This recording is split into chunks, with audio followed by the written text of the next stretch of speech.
교도겠습니다.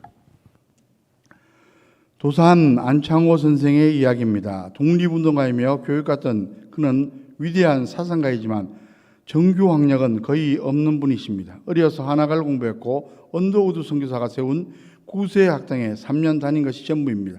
하지만 신앙의 실천가로서 역사에 길이 남을 분이십니다. 선생이 처음 미국에 갔을 때 한인들이 미국인들에게 무시당하는 모습을 목격하고 몹시나 안타까워하셨습니다. 두 가지 이유 때문이었습니다.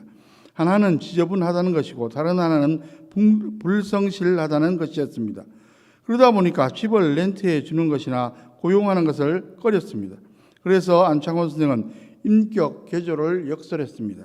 말로만 한 게 아니라 솔선수범하셨습니다. 한인들의 집을 찾아가서 청소를 깨끗이 해주기도 했습니다. 처음에는 한인들이 시큰둥한 반응을 보였지만 그의 실천적인 신앙에 감동을 받고 따르게 되었습니다. 심지어 미국인들조차 선생에게 큰 감동을 받았다고 말합니다. 이런 일화가 있습니다. 미국인의 가정에서 가사 고용인으로 일할 때였는데 누가 보든 안 보든 사람의 손이 닿지 않는 곳까지 깨끗이 청소했습니다. 하루는 집주인이 베란다에서 내려다보고 크게 감동되어 이렇게 물었습니다. 도대체 당신은 어느 나라 사람에게 이렇게 성실한 것입니까? 한국이라고 했더니 흡족해하면서 약속한 싹보다 더 많은 임금을 지불했다고 합니다. 그는 이런 모습으로 곳곳에서 리더십을 발휘했습니다. 여러분, 이와 같은 안창호 선생의 신앙을 뭐라고 표현할 수가 있습니까?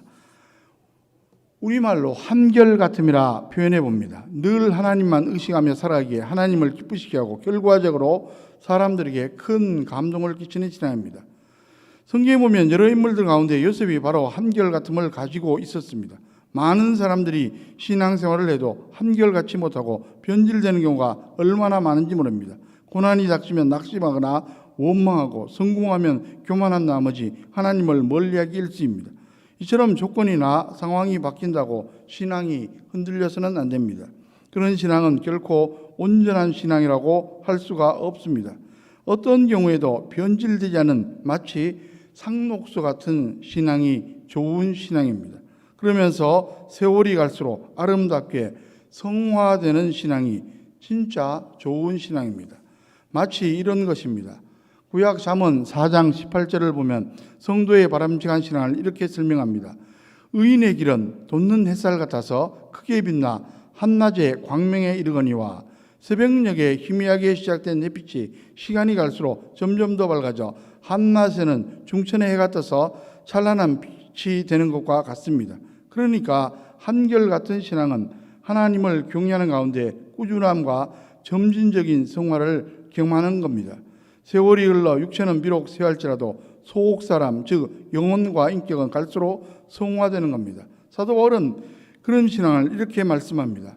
고린도후서 4장 16절에서 그러므로 우리가 낙심하지 아니하니 우리의 겉사람은 낡아지나 우리의 속사람은 날로 새로워지도다. 욥의 신앙이 딱 그러했습니다. 아무쪼록 오늘 말씀을 통해 저와 여러분들도 한결같은 신앙을 삼으며 실천해 나가시기를 간절히 소원합니다. 그래서 하나님을 기쁘시게 하고 다른 사람들에게는 감동을 주고 나 자신은 하나님의 축복을 풍성히 누리게 되기를 주님의 이름으로 간절히 축원합니다. 요셉은 주전 20세기경에 살던 인물입니다. 그가 가나안 땅에서 애굽으로 갔을 때는 공교롭게도 힉소스 왕조 시대였습니다. 그 왕조는 이스라엘과 같은 계통인 셈 족속입니다. 요셉의 생애 기록은 창세기 37장에서 50장에 이르기까지 길게 기록되어 있습니다. 그만큼 요셉의 생애가 다채롭고 극적입니다. 어려서 야곱의 아들로 유보하게 자랐습니다. 그런 중 형들의 미움으로 노예로 팔려갑니다. 인생이 정말 기구합니다. 마치 롤러코스터를 타는 것과 같습니다. 어린 시절 채색 옷을 입고 호강하던 부잣집 아들이 17세 나이에 노예가 되고 심지어 죄수의 몸이 되고 바닥 인생으로 곤두박질 칩니다.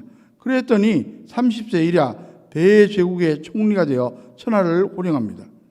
그런데 요셉의 신앙은 세월이 가도 환경과 조건이 바뀌어도 한결같았습니다. 신앙이 변질되지 않고 꾸준했을 뿐 아니라 점진적으로 성화되었습니다. 그가 17세 때 애굽에 팔려가서 종살이와 감옥살이를 거쳐 30세에 총리가 되었습니다. 그 기간 동안 신앙의 연단이 있었는데 그의 신앙은 한결같았습니다. 고난을 당할 때도 결코 낙심하거나 기죽지 않았습니다. 그리고 성공했을 때도 교만하지 않았습니다. 그가 승리한 후 가정을 이루고 두 아들을 낳게 되었는데 각각의 이름을 지은 것을 통해 그의 신앙을 엿볼 수가 있습니다. 장남의 이름은 므낫세로 지었는데 하나님이 나의 고난을 잊어버리게 하셨다는 신앙 고백이 들어 있습니다. 차남의 이름은 에브라임이라고 지었는데 하나님이 나를 번성케 하셨다는 신앙 고백이 들어 있습니다. 모든 영광을 하나님께 돌리는 바른 신앙 자세입니다. 보통 사람이라면 자신이 잘나서 성공한 줄 착각하고 교만하게 굴 텐데 그러지를 않았습니다. 그리고 애굽에서 부귀영화를 누리면서 동화될 법도 한데 전혀 그러지 않았습니다. 그의 임종시의 모습을 히브리서 기자는 이렇게 기록했습니다. 히브리서 11장 22절에 믿음으로 요셉은 임종시에 이스라엘 자손이 떠날 것을 말하고 또 자기 뼈를 위하여 명하였으며, 가나안 땅을 사모한 것은 곧 천국을 소망했다는 의미입니다. 세상이 아무리 좋다 한들, 애굽이 아무리 좋다 한들 천국과 비교할 수 없음을 보여주는 신앙 고백입니다.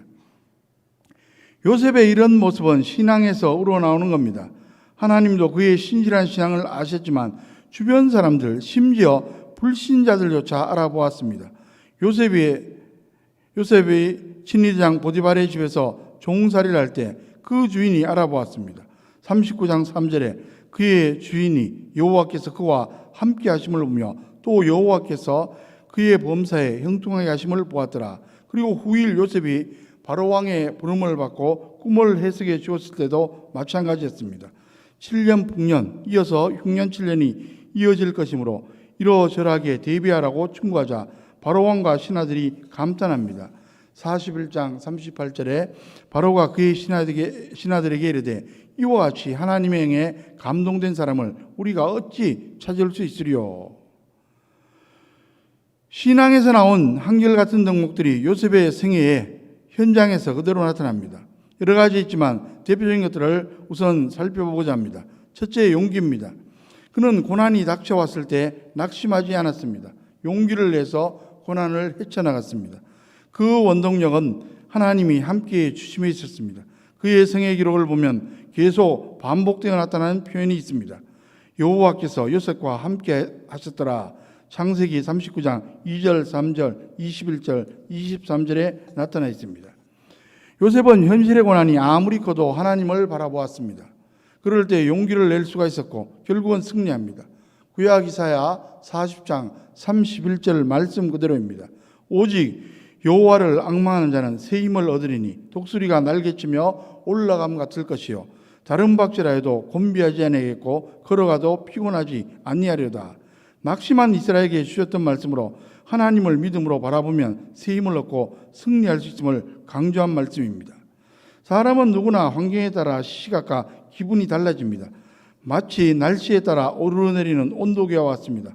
그러나 신앙의 사람은 하나님을 바라봄으로 기분을 극복합니다. 마치 온도 조절기가 온도가 낮으면 올리고 높이면 낮추는 것과 같습니다. 두 번째 덕목은 성실입니다. 요셉은 누가 보든지 보지 않든지 한결같은 태도로 행동했습니다. 어린 시절 아버지가 형들이 잘 하고 있나 보고 오라는 심부름을 시키자 그 말씀을 끝까지 지킵니다. 세김에 있다고 해서 갔는데 없는 겁니다. 그러면 돌아와도 무방한데 그는 물어물어 도당까지 가서 형들을 만납니다. 그런데 평소에 그를 미워하던 형들이 좋은 찬스를 하며 그를 노예로 팔아버립니다. 아이러니하게도 성실하게 행동하다 봉변을 당한 셈입니다. 하지만 하나님께서 요셉을 보고 계셨습니다. 나중에 보니까 애굽에서도 그를 보호하고 마침내 크게 축복하셨고 모든 것이 합력하여 선을 이루게 됩니다. 보디발의 집에 있을 때의 모습입니다. 창세기 39장 4절에 요셉이 그의 주인에게 은혜를 입어 섬김에 그가 요셉을 가정총무로 삼고 자기의 소유를 다 그의 손에 위탁하니 일개 종으로 들어온 요셉에게 그 큰 살림을 몽땅 다 맡겼다는 말입니다. 보디발이 한동안 관찰해 본 결과 절대 신임을 하게 된 것입니다. 요셉이 보디발의 아내의 모함으로 감옥에 갇혔을 때도 마찬가지였습니다. 창세기 39장 23절에 간수장은 그의 손에 맡긴 것을 무엇인지 살펴보지 아니하였으니 이는 여호와께서 요셉과 함께 하심이라.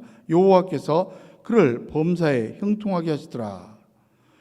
성경은 신앙의 사람들의 덕목 중 성실을 누누이 강조하고 있습니다. 그 중에 골로새서 3장 23절을 보면 이런 말씀이 나와 있습니다. 무슨 일을 하든지 마음을 다하여 죽게 하듯 하고 사람에게 하듯 하지 말라. 매사에 주님을 위해 하듯이 성실하게 일하라는 말씀입니다. 많은 사람들이 누가 보면 하는 척하고 안 보면 얼렁뚱땅합니다. 그러나 하나님은 언제 어디서나 다 보고 계십니다. 그 사실을 아는 성도라면 당연히 성실하게 일할 수밖에 없습니다. 성경은 성실의 덕목을 가리켜 충성이라 부르기도 합니다. 주님께서 이렇게 말씀하십니다. 계시록 2장 10절에서 내가 죽도록 충성하라. 그리하면 내가 생명의 관을 내게 주리라. 흔히 많은 사람들이 처음에는 잘나다가 시간이 흐르면서 매너리즘에 빠지기가 일쑤입니다. 그러나 신앙의 사람은 일관성 있게 충성합니다. 죽기까지 하라고 했습니다. 그러면 반드시 주님이 상을 주십니다. 세 번째 덕목은 정직입니다. 요셉은 하나님의 시선을 늘 의식하며 살았습니다. 신앙 양심에 어긋나는 짓은 일절하지 않았습니다. 보디발의 아내가 요셉에게 계속 추파를 던집니다. 얼마나 끈질긴지 포기할 줄을 몰랐습니다. 그러나 요셉은 단호히 거절합니다. 그것이 가능했던 이유는 바로 신앙 때문이었습니다. 보디발의 아내에게 한 말입니다. 창세기 39장 9절에 내가 어찌 이 큰 악을 행하여 하나님께 죄를 지으리까. 여기서 그의 신앙 원칙을 확인할 수가 있습니다. 하나님 앞에서 라틴어로 코람 데오입니다. 이를 가리켜 신전의식이라 말합니다. 이런 신앙을 가진 성도는 절대 부정직한 짓을 하지 못합니다. 정직하고 성결합니다. 네 번째 덕목은 겸손입니다. 요셉은 낮을 때는 기죽지 않았고 높아졌을 때는 교만하지 않았습니다. 성공한 후에도 하나님만 높이고 사람들 앞에서 거만을 떨지 않았습니다. 겸손은 외적인 모습보다 마음 중심에서 하나님을 높이고 다른 사람을 존중하는 인격입니다. 요셉이 바로왕을 만났을 때의 모습입니다. 꿈을 꾸고 무슨 뜻인지 몰라서 전전긍긍하는 바로에게 한 말입니다. 41장 16절 말씀을 한번 보십시오.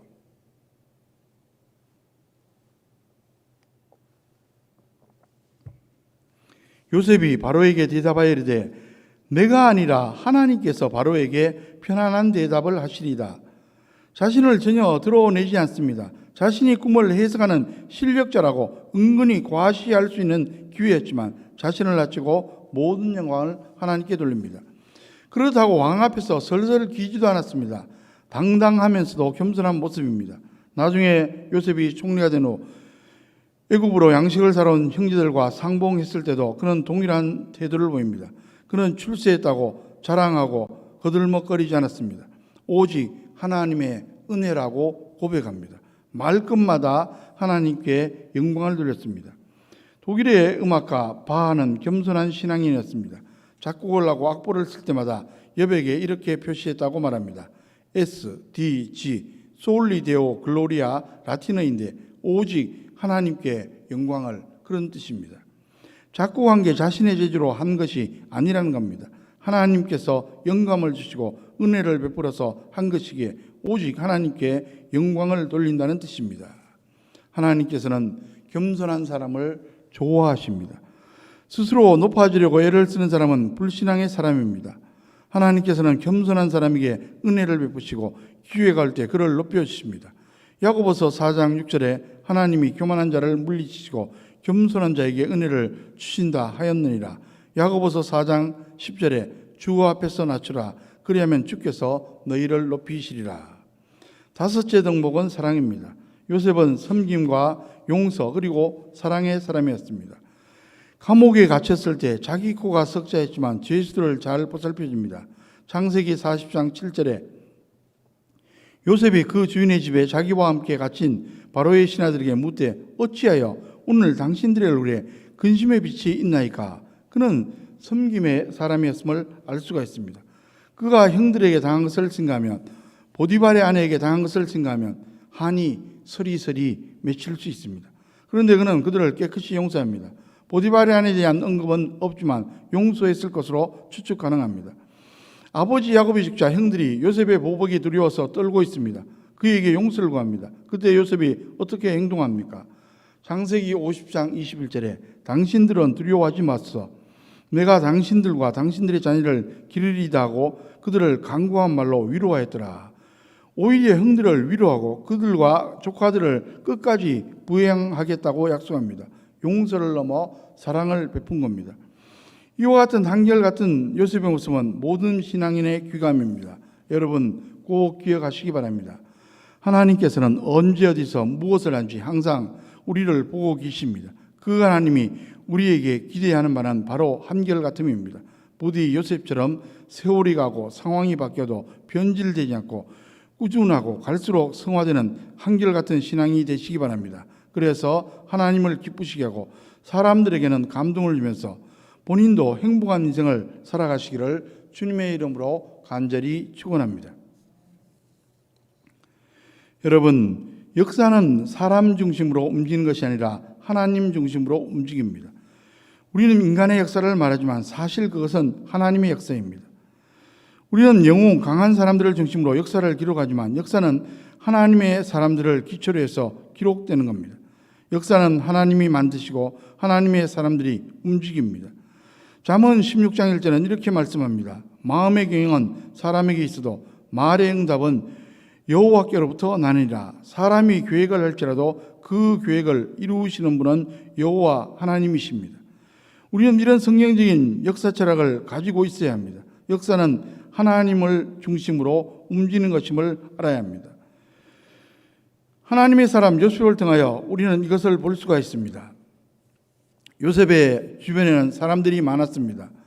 11명의 형제들이 있었고 애굽 신의대장인 보디발과 보디발의 아내스도 있고 떡 굽는 관원장과 술 맡은 관원장이 있었고 애굽 왕도 있었습니다. 그러나 놀랍게도 역사의 축은 그들이 아니라 요셉을 중심으로 움직였습니다.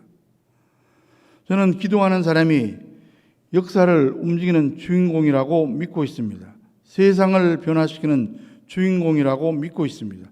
의로움과 진실, 정직이 때로는 고난과 역경을 가져옵니다. 의로움이 반드시 복을 가져온다는 공식이 안 맞을 때가 많습니다. 진실한 사람이 반드시 승리한다는 공식이 안 맞을 때가 있습니다. 그러나 그 고난과 역경은 결국 복을 가져옵니다. 요셉의 생애를 통해 그것을 확인해 볼 수 있습니다. 일시적으로는 그 공식이 맞지 않는 것 같지만 하나님께서 그와 함께 하시고 결국에는 복이 그에게 임하는 것을 보게 됩니다. 요셉에게 하나님이 은혜를 베푸시는데 그 은혜가 아무것도 아닌 것처럼 보일 수도 있지만 굉장히 중요한 겁니다. 요셉이 있는 곳에 들어온 떡 굽는 관원장과 술 맡은 관원장이 꾼 꿈을 통해 하나님이 역사하신 겁니다. 그로부터 2년 후에는 하나님이 바로의 꿈에 개입하셔서 역사하십니다. 어떻게 보면 꿈은 아무것도 아닌 것 같습니다. 누구든지 꿈을 꾸기 때문입니다. 그런데 우리는 이 일을 통해서 하나님께서 그 사람에게 영향력을 미치고 역사하시는 모습을 볼 수 있습니다. 꿈까지 사용하셔서 역사하시는 모습을 볼 수가 있습니다. 1절부터 8절까지 말씀을 보십시오. 1절부터 8절까지 말씀입니다. 하나님께서 드디어 바로의 꿈에 나타나셔서 소위 작업을 하십니다. 술 맡은 관원장의 꿈에 나타나신 지 2년이 지난 때였습니다. 2년 동안 하나님께서는 침묵하신 듯이 보였습니다. 그러나 하나님은 시기를 보고 계셨습니다. 하나님은 준비하고 계셨습니다. 우리가 하나님이 침묵하고 계신다고 느끼는 동안에도 하나님은 다 때를 기다리고 준비하고 계시는 것입니다. 우리가 여기서 볼 수 있는 사실은 이것입니다. 하나님은 바로를 중심으로 역사를 움직이시지 않고 요셉을 중심으로 역사를 움직여 가신다는 사실입니다. 요셉을 오라고 하고 꿈을 해석하라고 바로는 명령을 내립니다. 술 맡은 관원장은 감옥에서 나온 후 요셉을 까맣게 잊어버린 것 같습니다. 요셉 같은 사람이 그 사람에게 뭐 그리 중요하겠습니까? 그저 감옥에서 만났고 자신의 꿈을 해석해 준 것 이상의 의미가 있겠습니까? 당시에는 무척 고마워했겠지만 시간이 지나면서 다 잊어버렸습니다. 이것이 세상 사람들입니다. 요셉은 잊혀진 2년 세월을 감옥에서 보냈습니다. 만일 아무도 여러분을 기억해 주지 않은 상태로 2년이라는 세월을 감옥에서 산다고 생각해 보십시오. 결코 쉬운 일은 아닌 겁니다. 더구나 요셉의 경우는 자기 가족들이 면회 올 것을 기대할 수조차 없는 형편이었습니다. 정말로 홀로 있어야 했던 시간이었습니다. 희망도 보이지 않고 미래도 보이지 않았습니다. 얼마나 오래 감옥에 있어야 하는지 모르는 상황이었습니다. 하지만 놀라운 사실은 이런 상황 속에서도 하나님이 세밀하게 움직이고 계셨다는 사실입니다. 하나님께서 하신 일이 무엇입니까? 바로의 꿈에 개입하신 겁니다. 본문 말씀은 바로가 꿈을 꿔서 괴로워했다고 합니다. 하나님이 주신 꿈이기 때문입니다. 하나님의 사람 요셉을 돕기 위해서 하나님은 바로도 움직이십니다. 여기서 우리가 하나 배울 것이 있습니다. 하나님은 사람의 꿈속에도 들어가신다는 겁니다. 하나님께서 하시고자 하면 못하시는 것이 없습니다. 바로가 꾼 꿈은 무엇입니까? 살찌고 아름다운 암소 7마리가 나일강가에서 올라와서 풀을 뜯어 먹고 있었습니다. 그런데 이어서 흉하고 파리한 암소 7마리가 올라와서 이전에 올라온 암소들을 다 잡아 먹어버렸습니다. 이 장면을 생각해 보십시오. 바로가 놀라서 꿈에서 깼습니다. 그리고 다시 잠이 듭니다. 그런데 바로는 또 꿈을 꿉니다. 이번에는 충실한 이삭이 마른 이삭이에 먹히는 꿈입니다. 여러분, 하나님께서 주신 특별한 꿈에는 반드시 미래의 역사에 대한 예언이 들어있습니다. 바로는 잊혀지지 않고 분명한 이런 꿈을 꾸고 굉장히 번민합니다. 그래서 애굽에 있는 유명한 점술가와 현인들을 다 불러 모아 해몽하게 합니다. 그러나 그 꿈을 해석할 수 있는 사람이 아무도 없었습니다. 9절로 13절까지 말씀을 보십시오. 술 맡은 관원장이 2년 만에 드디어 요셉을 생각해냅니다. 그의 기억에 요셉은 매우 지혜롭고 통찰력이 뛰어난 히브리 소년이었습니다. 그래서 자신이 옥에 가셨을 때 겪은 일을 왕에게 고합니다. 여기서 우리가 발견하는 것이 있습니다. 하나님께서 2년 후에 술 맡은 관원장을 사용하셨다는 겁니다. 참으로 놀라운 일입니다. 예수님의 제자 안드레는 자신이 직접 큰일을 하기보다는 다른 사람이 큰일을 하게 하는 사람이었습니다. 예수님이 오병이어 기적을 행하실 때 어린아이의 떡과 물고기를 예수님에게 드리도록 중간에서 다리 역할을 한 사람이 안드레입니다. 베드로에게 예수님을 소개한 사람도 안드레입니다. 술 맡은 관원장은 안드레처럼 하나님의 역사를 만드는 도구가 되었습니다. 여기서 우리는 또 한 가지 사실을 보게 됩니다. 세상 사람들이 급하고 어려울 때는 하나님의 사람을 찾는다는 겁니다. 즉 그들도 갈 길을 잃고 결정적으로 어려운 상황에 처하면 하나님의 사람을 찾는다는 겁니다. 이런 의미에서 여러분 모두 세상 사람들이 어렵고 힘들 때 찾는 복된 사람이 다 되시기를 주의 이름으로 간절히 축원합니다. 술 맡은 관원장이 요셉에 관해서 이야기하자 바로는 요셉을 급히 부릅니다. 14절로 16절 말씀을 보십시오. 바로가 요셉을 찾습니다. 바로가 요셉을 찾을 이유는 하나도 없습니다. 그러나 하나님께서 찾게 하시면 찾는 겁니다. 하나님께서 만나게 하시면 만나는 겁니다. 여러분, 인간적인 생각을 넘어서십시오. 사람의 뜻과 사람의 방법은 안 되는 일이지만 하나님께서 하고자 하시면 됩니다. 바로의 꿈속에 들어가셔서 꿈도 꾸게 하시고 잊었던 사람을 생각나게도 하시고 풍년을 내리기도 하시고 흉년을 내리기도 하시면서 하나님은 하나님의 역사를 이루어 가십니다. 요셉은 드디어 애굽왕 바로 앞에 서게 됩니다. 수염도 갖고 옷도 새로 입었습니다. 얼마나 신나는 일입니까? 때가 되면 이렇게 될 날이 회복시킬 날이 있음을 믿고 어려움에 처해도 그 어려움을 이길 수 있기를 간절히 소원합니다. 바로는 요셉에게 부탁을 합니다. 아무도 이 꿈을 해석하는 사람이 없다. 그러나 너는 꿈을 잘 해석한다고 하더라. 이 말에 대한 요셉의 대답을 주목해 보십시오. 요셉은 왕이여 잘 보셨습니다. 제가 꿈을 잘 해석합니다. 이렇게 말하지 않았습니다. 꿈은 하나님께서 해석하십니다. 그렇습니다. 요셉은 하나님께 영광을 돌리는 사람이었습니다. 모든 영광을 하나님께 돌립니다. 그래서 요셉은 바로에게 요셉이라는 사람을 심어주는 것이 아니라 하나님을 심어주는 역할을 하게 됩니다. 저와 여러분도 요셉처럼 사람들에게, 세상 사람들에게 하나님을 심어줘야 합니다. 하나님께서 위대하시다는 사실을 심어줘야 합니다. 예수님의 이름이 소문나게 해야 합니다. 우리의 삶을 통해서 하나님의 영광과 이름이 드러나기를 주님의 이름으로 간절히 축원합니다. 누가복음 18장 8절에 보면 내가 너희에게 이르노니 속히 그 원한을 풀어주시리라. 그러나 인자가 올 때 세상에서 믿음을 보겠느냐. 모든 일을 시작하시고 이루시고 능력을 주시고 역사를 통치하고 다스리신 분이 하나님이시라는 믿음이 늘 저와 여러분들 안에 있기를 말세지 말에 더욱 그러하기를 주님의 이름으로 간절히 축원합니다. 17절로 21절 말씀을 보십시오. 바로는 드디어 요셉에게 꿈 이야기를 하게 됩니다. 내용은 이렇습니다. 바로가 나일 강가에 서 있는데 살찌고 아름다운 건강한 암소 7이 올라와서 풀을 뜯어먹고 있습니다. 그런데 그 뒤에 바로가 그때까지 애굽에서 한 번도 본 적이 없는 약하고 흉하고 파리한 7암소가 올라오더니 건강하고 살찐 암소들을 다 잡아먹습니다. 그렇게 순식간에 먹어치우고도 안 먹은 것처럼 하고 있습니다. 이 꿈이 너무나 무섭고 두려워서 바로는 잠에서 깨어납니다. 그리고 다시 잠이 듭니다. 또 이상한 꿈을 꿉니다. 그 꿈의 내용이 22절로 24절에 기록되어 있습니다. 두 번째 꿈도 이상합니다. 건강하고 줄기가 무성한 7이삭이 나왔습니다. 그런데 그 뒤에 흉하고 깡마른 7이삭이 나옵니다. 그런데 그 깡마른 이삭이 건강한 이삭을 삼킵니다. 바로는 이 꿈이 심상치 않은 꿈이라는 것을 대번 알았습니다. 그래서 애굽의 점술과 현인들을 다 불러서 해석하라고 말했지만 아무도 해석할 수 없었습니다. 그래서 요셉을 불러 이 사실을 이야기하자 요셉은 즉시 해석합니다. 25절로 32절까지 말씀을 보십시오. 요셉은 바로의 꿈 이야기를 듣는 순간 즉시 해석해 내었습니다. 이것을 가리켜 영적인 통찰력, 영적 이해력이라고 말합니다. 요셉의 이 영적 통찰력은 모든 것을 단순하고 쉽게 만듭니다. 사람의 생각은 대체로 복잡합니다. 그러나 하나님께서 주시는 생각은 단순합니다.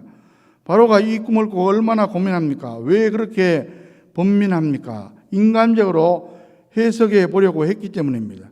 우리가 하나님의 일을 할 때도 그렇습니다. 하나님의 일은 본질적으로 단순합니다. 하나님의 사람도 단순합니다. 복잡한 일을 쉽게 만듭니다. 그런데 우리가 하나님의 일을 하면서 이럴 것인가 저럴 것인가 하며 결정을 내리지 못하고 번민한 이유는 거기에 인간적인 생각이 개입되기 때문입니다. 인간적인 조건이나 인간적인 생각을 집어넣지 말아야 합니다. 요셉은 단순한 사람입니다.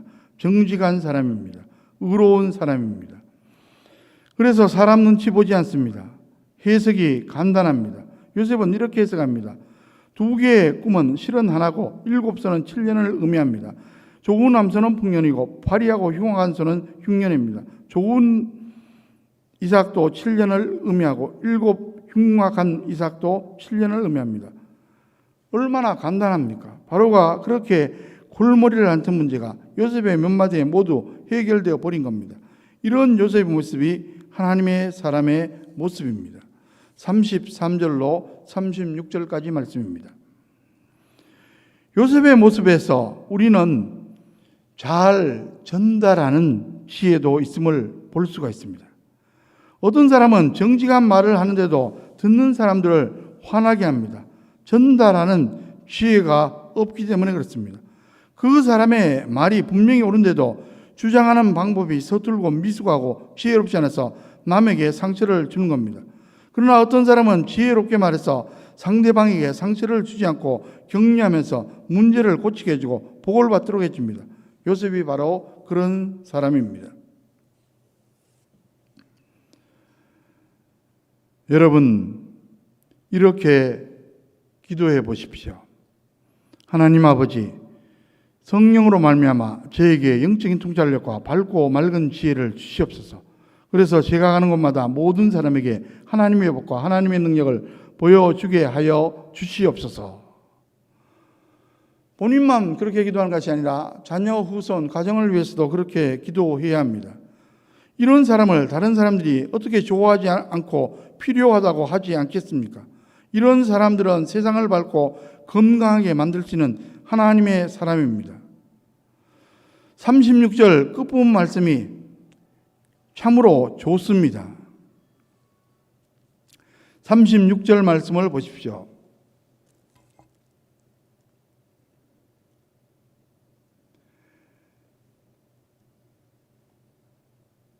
애굽 땅에 임할 7해의 흉년에 대비하시면 땅이 이 흉년으로 말미암아 망하지 아니하리이다. 즉 7해 흉년을 예비하시면 땅이 이 흉년을 인하여 멸망치 않을 겁니다. 요셉은 꿈을 해석해 주는 것으로 끝내지 않습니다. 대안까지 제시합니다. 어떤 사람은 주장을 많이 하지만 대안이 없습니다. 일방적으로 부정하고 비판합니다. 다 옳은 말입니다. 그러나 문제는 대안이 없다는 겁니다. 부수어버리기만 한다는 겁니다.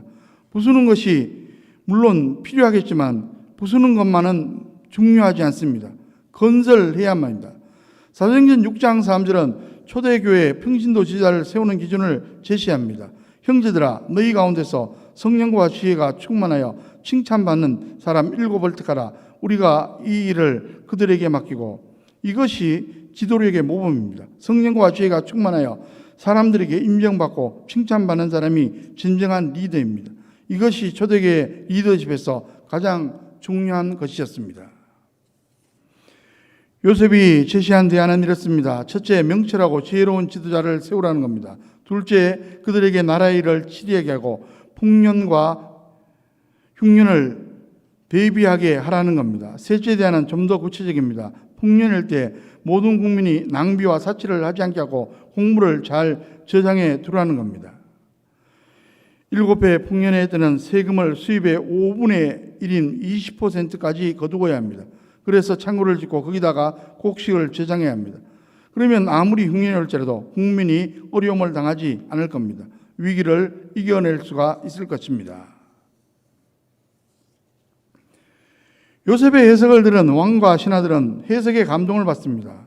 그리고 요셉의 제안한 대안을 좋게 생각합니다. 37절 말씀을 보십시오.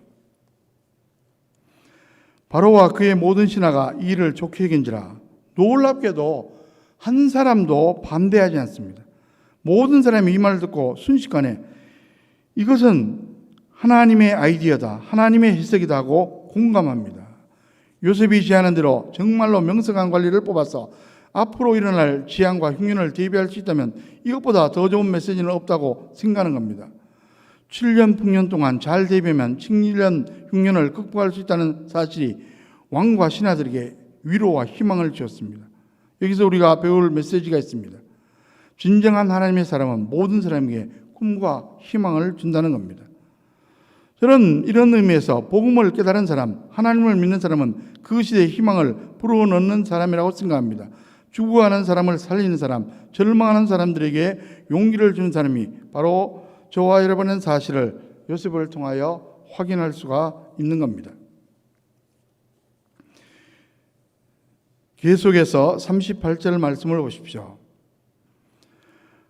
바로가 그의 신하들에게 이르되 이와 같이 하나님의 영에 감동된 사람을 우리가 어찌 찾을 수 있으리요 하고, 바로는 요셉에 관해서 이렇게 말합니다. 이 사람은 하나님의 영에 감동된 사람이다. 하나님의 영에 감동되었다는 뜻은 쉬운 말로 하면 하나님의 영이 그 사람에 충만하다는 겁니다. 성령 충만하다는 말입니다. 일반적으로 세상 사람들은 세상의 영으로 가득 차 있습니다. 세상의 영을 다른 말로 하면 사단의 영입니다. 사람들에게는 인간적인 영, 세상적인 영, 사단의 영이 가득합니다. 그래서 유명한 로마서 8장 5절 6절은 이렇게 말씀합니다. 육신을 따르는 자는 육신의 일을, 영을 따르는 자는 영의 일을 생각하느니 육신의 생각은 사망이요 영의 생각은 생명과 평안이니라. 말씀을 정리해 나가겠습니다. 인생은 누구에게나 한 번뿐입니다. 당연한 말이지만 누구라도 인생을 2번, 3번 살 수 없다는 말입니다. 그러기에 사람은 누구나 인생을 잘 살아보려고 무던한 애를 씁니다. 그런데 잘 산다는 게 과연 무엇입니까? 많은 사람들은 단지 세상에서 성공하고 참으로 출세하는 것, 잘 사는 것으로 생각합니다. 많은 재물을 모으고 보다 높은 권세를 차지하고 보다 화려한 명성을 얻는 것으로 생각합니다. 물론 이런 것이 무조건 나쁘다 이렇게 말씀드린 것은 결코 아닙니다. 다만 그런 것들만 가지고 인생을 잘 살았다 못 살았다 판단할 수가 없다는 겁니다. 왜냐하면 그런 성공을 했다 할지라도 인생이 잘못되는 경우가 허다하기 때문입니다. 인생을 잘 살았다면 적어도 후회가 없어야 한다고 생각합니다. 나름대로 열심히 살아도 나중에 가서 이게 아닌데 하면서 후회한다면 결코 잘 산 인생은 아닐 겁니다. 그래서 저는 인생을 잘 살았다는 것은 후회 없는 인생을 말하고 그것은 세속적인 성공과 구분된다고 생각합니다. 그래서 저는 성공이란 말 대신 승리란 말을 선호합니다. 말하자면 성공한 인생보다 승리한 인생이 중요하다는 말입니다. 승리한 인생은 혹시 소박하다는 아쉬움은 있을지 몰라도 최소한 후회가 없는 인생입니다. 그러면 과연 어떤 인생이 후회 없는 인생, 승리한 인생입니까? 적어도 세 가지여서 영생, 기쁨, 보람이 있어야 한다고 생각합니다. 만일 세상에서 아무리 성공해도 영생을 얻지 못하고 천국에 들어갈 수 없다면 후회에 막심한 인생입니다. 아무리 남보기에 화려해 보여도 기쁨이 없다면 불행한 겁니다. 참 기쁨이 있어야 행복한 인생입니다. 그리고 아무리 많은 것을 소유했다도 보람이 없으면 허무한 인생입니다. 인생에 보람이 있어야 의미 있는 인생입니다. 영생을 얻고 행복한 인생, 의미 있는 인생을 살아야 비로소 승리한 인생이요 후회 없는 인생이 되는 겁니다. 요셉이 그런 인생을 살았습니다. 그는 한 번뿐인 소중한 인생을 정말로 잘 살았습니다. 그리고 승리했습니다. 요셉은 세상적인 기준으로 볼 때 분명 성공한 사람이었습니다. 소시적에는 고생을 무척 했지만 나중에는 세상에서 권세도 얻고 부귀영화도 누렸습니다. 그가 애굽의 총리가 되었다는 사실 한 가지만 해도 넉넉히 짐작해 볼 수 있습니다. 요즘 말로 말하면 미국 같은 나라라고 보면 됩니다. 당시에 강대국 중에 초강대국입니다. 그런 나라의 총리가 되는데 나이가 30세였습니다. 더욱이 요셉은 그냥 총리가 아니라 소위 실세 총리, 종신 총리였습니다. 바로왕이 있었지만 실권은 요셉에게 넘어갔습니다. 그는 천하를 호령하면서 30살부터 110세까지 무려 80년을 그렇게 살았습니다. 성공도 보통 성공이 아닙니다. 성경은 요셉의 권세와 부귀영화가 얼마나 대단한 것인지 증거합니다. 창세기 41장 39절에서 45절까지 요셉이 애굽을 총리로 누렸던 권세와 부귀영화가 묘사되어 있습니다. 40절에 내가 너보다 높은 것은 내 왕자뿐이니라. 바로왕이 자기는 상징적 존재에 불과하고 실권은 요셉에게 다 있다고 선언한 겁니다. 42절에 자기의 인장반지를 빼어 요셉의 손에 끼우고 그에게 세마포옷을 입히고 금사슬을 목에 걸고 인장반지는 옥새 같은 건데 바로왕이 요셉에게 넘겨줍니다.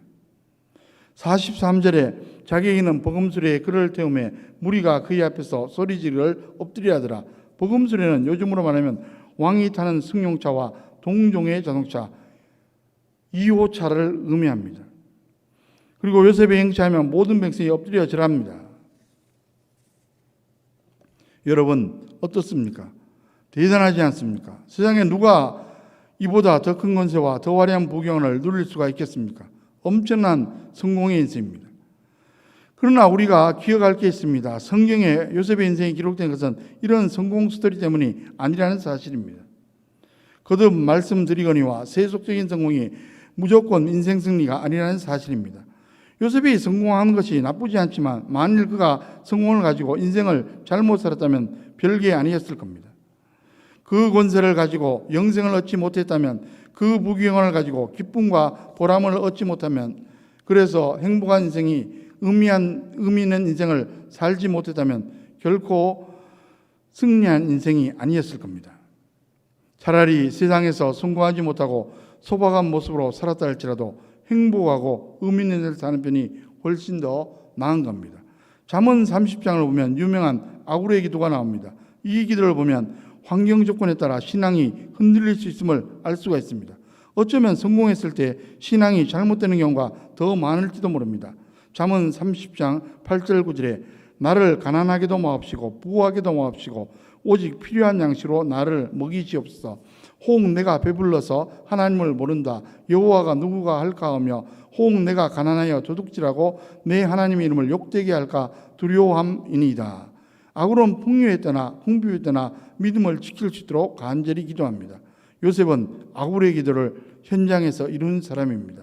환경이나 조건에서도 신앙이 흔들리거나 변질되지 않았습니다.